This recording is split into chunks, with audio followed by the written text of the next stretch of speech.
Olá, pessoal, boa noite, sejam todos muito bem-vindos. Aqui é Patrícia Mendes, nutricionista do Rio de Janeiro, do Instituto Nutreduca. Hoje estamos aqui para falar de um tema bem interessante.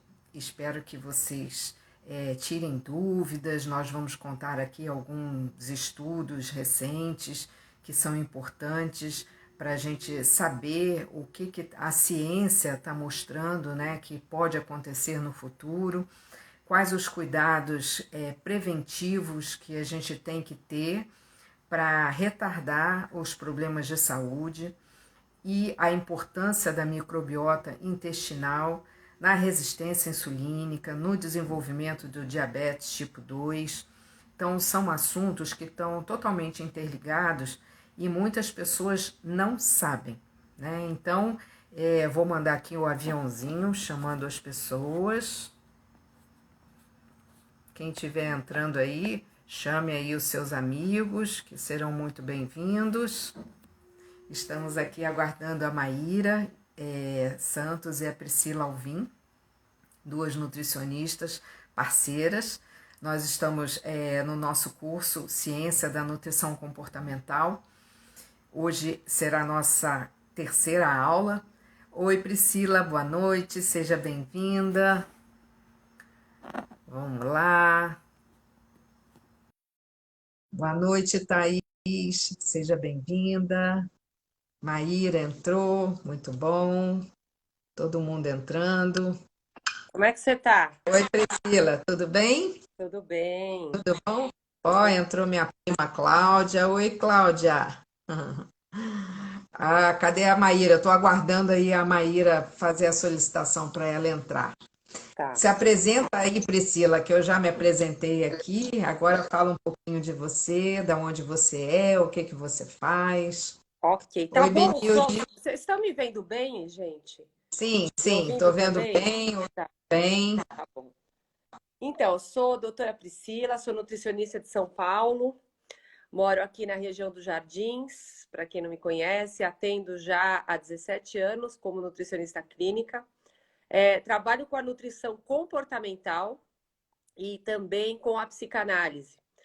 Além do que, eu tenho um entendimento que a nutrição ela tem que cuidar de patologias, né? Ela tem que ajudar a pessoa a curar a doença, não só prescrever dieta, enfim, a nutrição é um ramo super abrangente.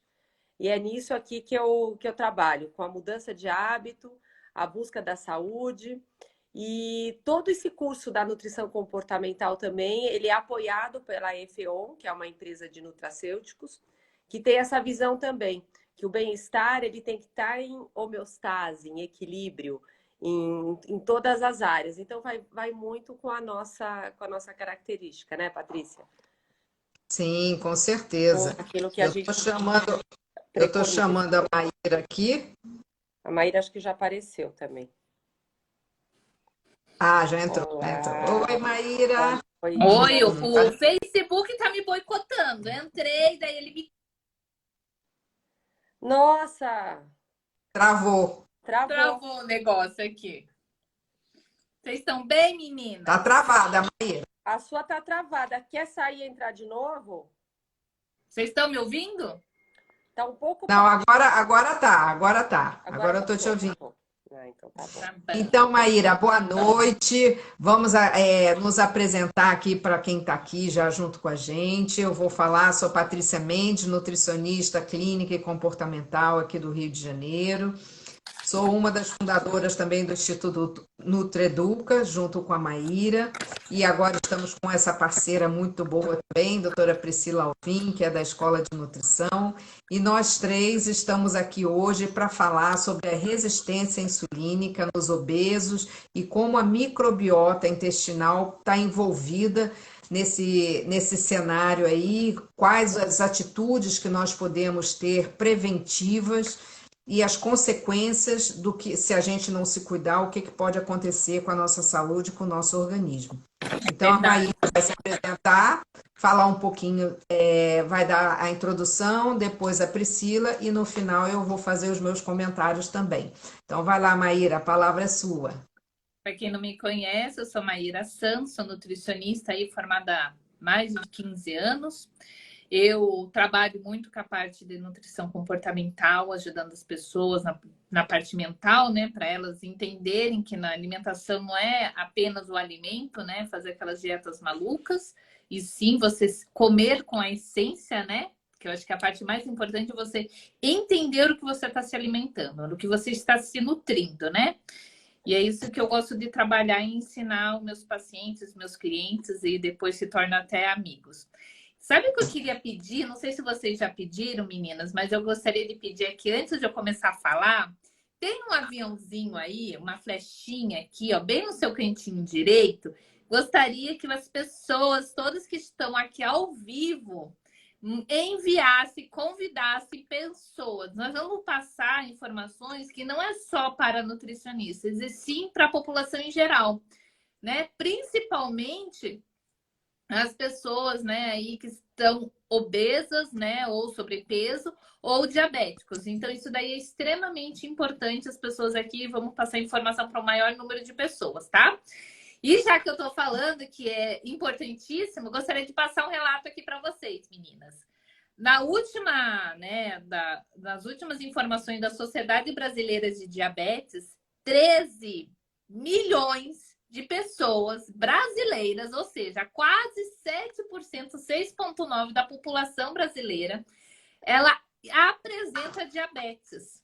E 90% dessa diabetes é do tipo 2, ou seja, são aquelas pessoas que é quando elas estão mais cheinhas, mais gordinhas, quando elas adquirem isso, né? Vamos colocar aqui no português mais chulo, né? E daí a gente fala agora também o que é isso, né? Então é quando a insulina ela não está produzindo corretamente, ou seja, a sua glicemia aumenta. Então, isso acontece muito porque não está funcionando bem o nosso organismo. Por isso que normalmente acarreta as pessoas que estão gordinhas, mas também pode acarretar aquelas pessoas que estão ali no sobrepeso, né? Essa diabetes, que é extremamente importante a gente cuidar.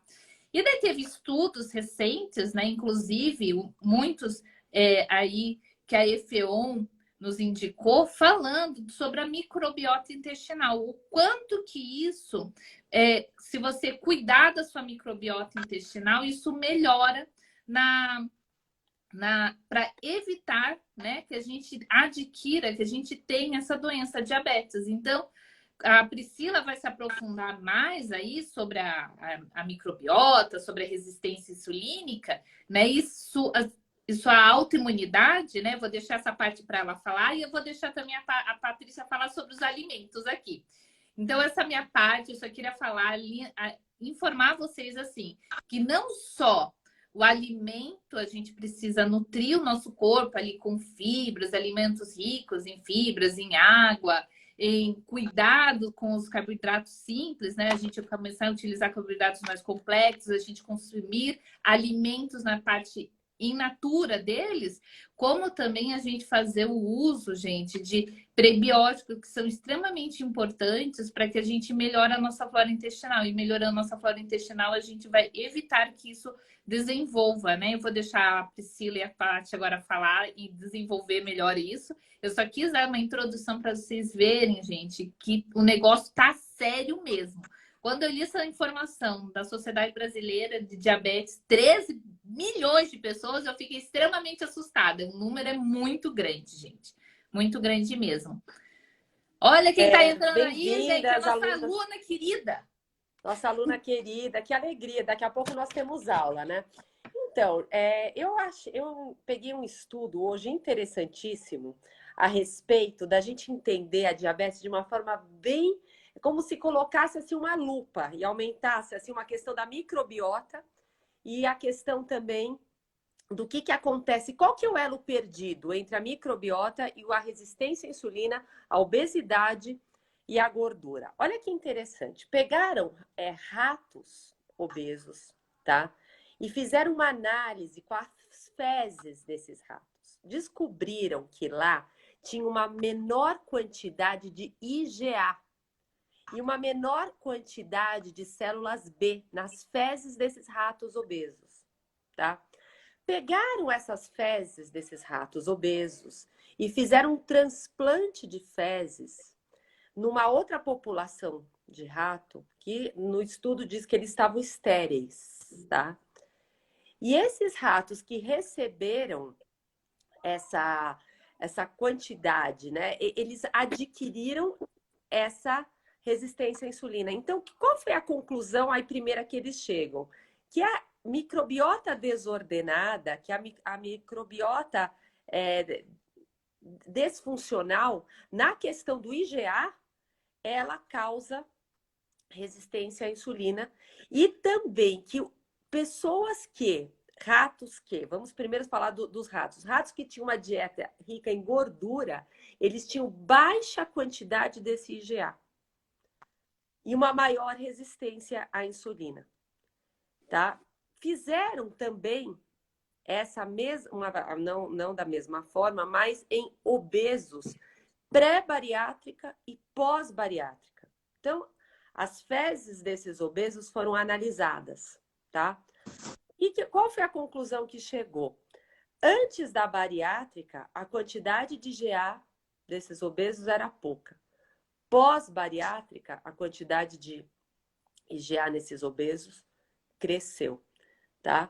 E também a relação com as células B, porque as células B que produzem, tá, o IgA. Então, a conclusão que eles chegaram com esse estudo é que na pré-bariátrica, os obesos, eles estavam com o metabolismo ainda deficiente, eles estavam com uma dieta rica em gordura. Olha então aqui, a dieta rica em gordura mexendo na microbiota intestinal e causando esta diferenciação desse IgA aí, dessa quantidade mensurável do IgA. Depois da bariátrica, dieta pobre em gordura, e essa quantidade do IgA, ela aumentou. Tanto que uma coisa curiosa que o estudo sugere é o estudo da ANAD, que é a Associação de Diabetes.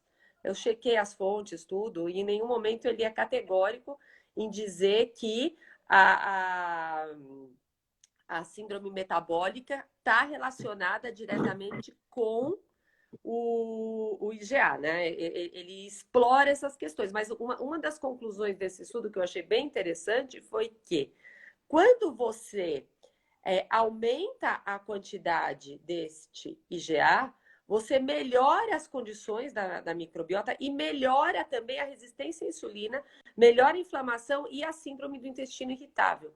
Agora, voltando para os ratos, né? Os ratos que estavam com pouca quantidade do IgA, eles estavam com uma permeabilidade maior intestinal, né? Fazendo com que bactérias nocivas também caíssem na corrente sanguínea. Então, eles pegam essa informação do IgA e vê que a microbiota, ela tem essa modulação que está relacionada com o quê? Metabolismo, gente. Quando a gente está falando de resistência à insulina, a gente está falando, na verdade, de uma triade, né? A gente está falando de metabolismo. Eu não vou me aprofundar aqui no sistema endócrino, porque eu acho que isso daí seria tema para uma outra live. Mas essa questão da microbiota desordenada, ela tem um fluxo no sistema endócrino também, tá? Então, assim, tanto que no final desse estudo ele sugere até que, então, será que, né, ele lança essa hipótese, se você conseguir regular a quantidade de células B no seu intestino, a quantidade de IgA, será que você não ia melhorar a questão da insulina, da diabetes? Olha só, até a que ponto que chega esse elo, né, que eles descobriram com essa questão dos ratos. Então foram dois momentos. Foi o primeiro momento com os camundongos, né? Vendo a quantidade de IgA produzida, relacionando com a dieta, depois nos humanos, tá? Então eu deixo a pergunta aqui para vocês, só tô trazendo uma informação e acredito que as alunas aqui podem ir até atrás disso, porque realmente eu achei muito curioso, mas o que é mais curioso é a questão da microbiota em relação a isso, tá? Enquanto você consegue manter o seu organismo em homeostase, né? O que é a homeostase? É equilíbrio de todos os sistemas do nosso corpo. Seria exames de fezes, urina, enfim, todos adequados, né? Seria uma definição mais simplista. Mas, não, eu acredito que seria como se todos os seus sistemas estivessem trabalhando de forma ordenada.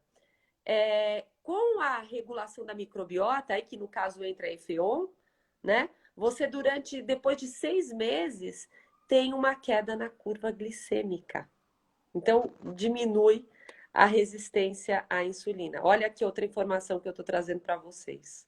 Então, toda essa questão, todo esse sistema metabólico, né, quando ele começa a entrar em uma qualidade de homeostase, né, num fluxo, ele começa a ter uma regulação. E já tem estudos que após 6 meses, né, dessa regulação da microbiota, a resistência à insulina diminui, tá? Muito interessante. Não é interessante isso? Muito bom, muito bom. Esse estudo Então, aí é tem uma muito outra coisa que promissor, né? que eu vou contar para vocês. Vocês sabiam que Areteu, um médico grego, ele começou a observar que as pessoas morriam de magreza e de tanto urinar. Imagina só. E aí ele pensou, ele já descreveu aquela urina adocicada, tanto não só na Grécia, como na Índia, em outros lugares, eram pessoas que morriam que eles chamavam de fraqueza, mas na verdade era toda. E a urina, ela era doce, né? Aí o que aconteceu? Eu achei muito interessante isso também. No caso, pegaram um cachorro, gente, tiraram o pâncreas. Foi a primeira vez também, acho que foi isso em 1826. Acho que a pronúncia é uma pronúncia de um médico, acho que é russo, é Milk, né? Eu não consigo, não vou pronunciar corretamente. Mas ele observou que tirando o pâncreas de um cachorro, esse cachorro começou a soltar açúcar, né, pela urina. E aí ele criou a hipótese que o pâncreas, hoje em dia a gente conhece, mas naquela época, que era o grande maestro dessa situação. Em 1922, que até foi Nobel de Medicina, um outro médico também tinha um garoto de 11 anos com todos os sintomas da diabetes tipo 1. Ele pegou um fragmento do pâncreas, extraiu de lá um extrato do pâncreas, injetou nesse menino. O menino ressuscitou, né?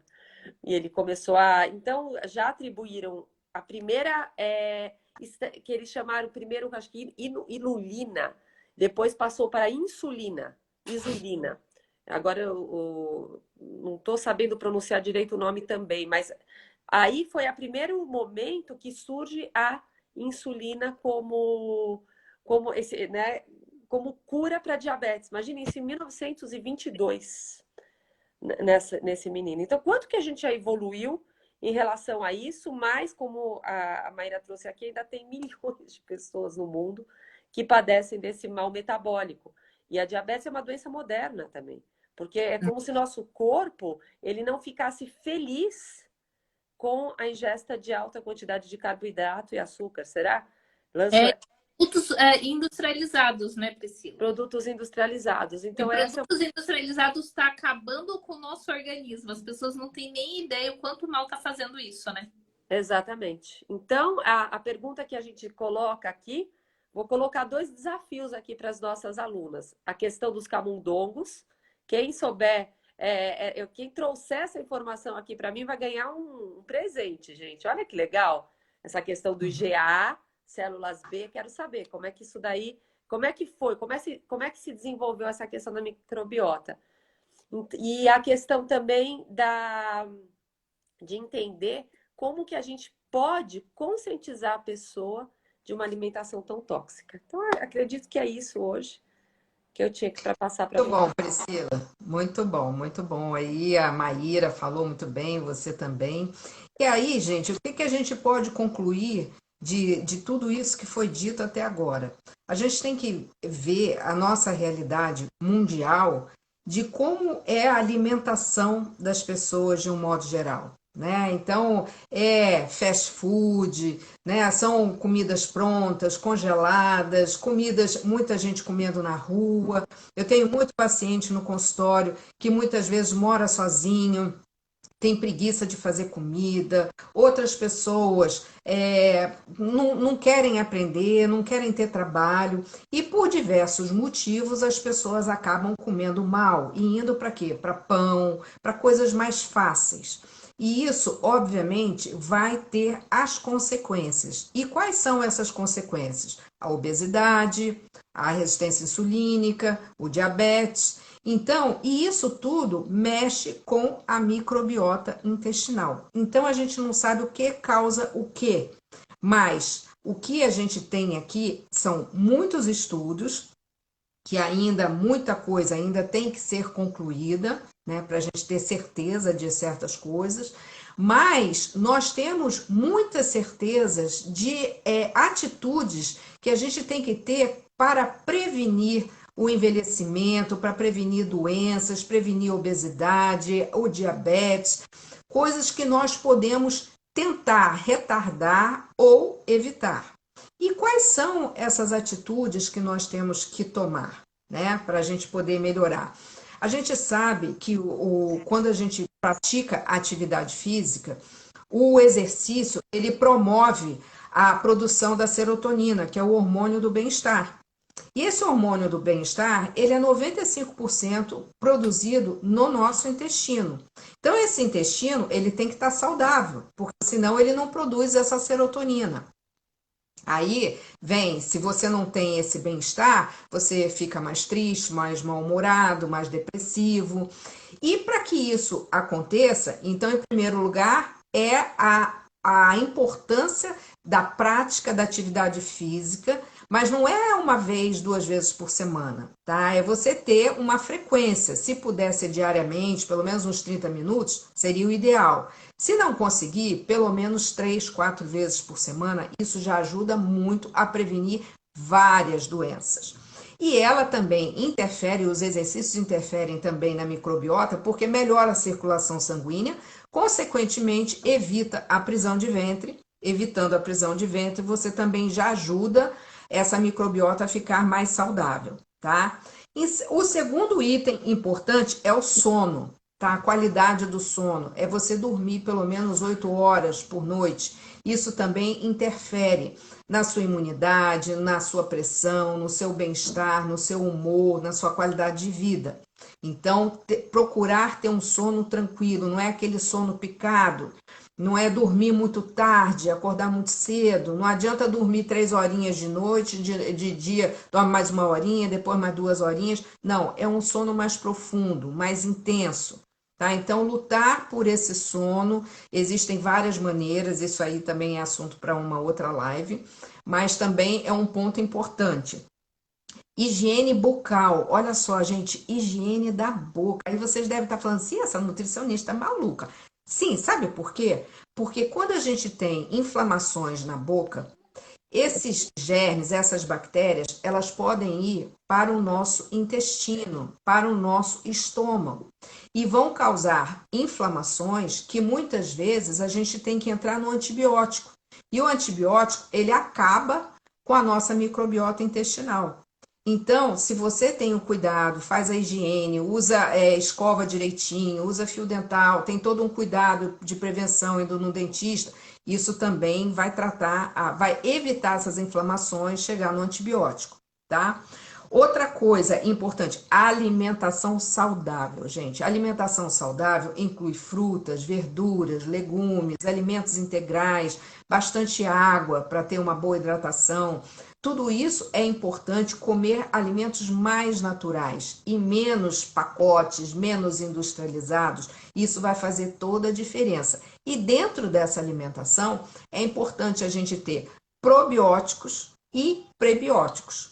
Probióticos, que são aqueles alimentos que têm vamos dizer assim, as bactérias saudáveis, os lactobacilos, como kombucha, o kefir, o Yakult. Então, essas bebidas, elas favorecem também a saúde da flora intestinal E os alimentos prebióticos? Existem prebióticos que são produzidos em cápsulas, tá? Como é o caso da empresa Efeon, que eles fazem, que eles têm uma fórmula especial, mas existem também alimentos prebióticos, que é a raiz da chicória, alho, cebola, deixa eu ver aqui, banana, alho, aveia.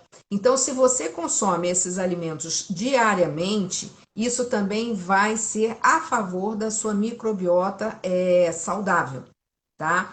Então, alimentos ricos em polifenóis, que são substâncias que são encontradas em frutas, em verduras, tá? Também ajudam na saúde da flora intestinal. Evitar excesso de açúcar e adoçante, tá? São itens também extremamente importantes, porque o excesso de açúcar e adoçantes, eles fermentam, eles provocam como se fosse uma guerra dentro do seu intestino e as bactérias do mal adoram um docinho. Então você aumenta as bactérias do mal e diminui as bactérias do bem, tá? E por último, nós temos as Caindo, bebidas gente. alcoólicas. Oi? Oi? A Priscila tá caindo. Tá travando Tá. para ela. Tá. E as bebidas alcoólicas? As bebidas alcoólicas devem ser consumidas com moderação. Aquelas pessoas que hoje em dia estão bebendo muito, porque o consumo de bebida alcoólica tem aumentado demais, também prejudica muito a flora intestinal. E tudo isso causa obesidade, resistência insulínica e pode ajudar também a desenvolver o diabetes. Então, todas essas medidas que eu citei aqui são fundamentais para funcionar como prevenção de doenças e a saúde da microbiota intestinal. E evitar a resistência insulínica, porque a gente sabe, quanto mais açúcar a gente come, mais gordura abdominal. Essa gordura abdominal vai produzir, fazer com que o pâncreas fique sempre produzindo a insulina, até que chega numa hora que o pâncreas fala assim, ó, tô cansado, não aguento mais produzir a insulina, você vai ficar diabético ou vai ficar barrigudo, vai ter problema do coração, porque eu não aguento mais trabalhar.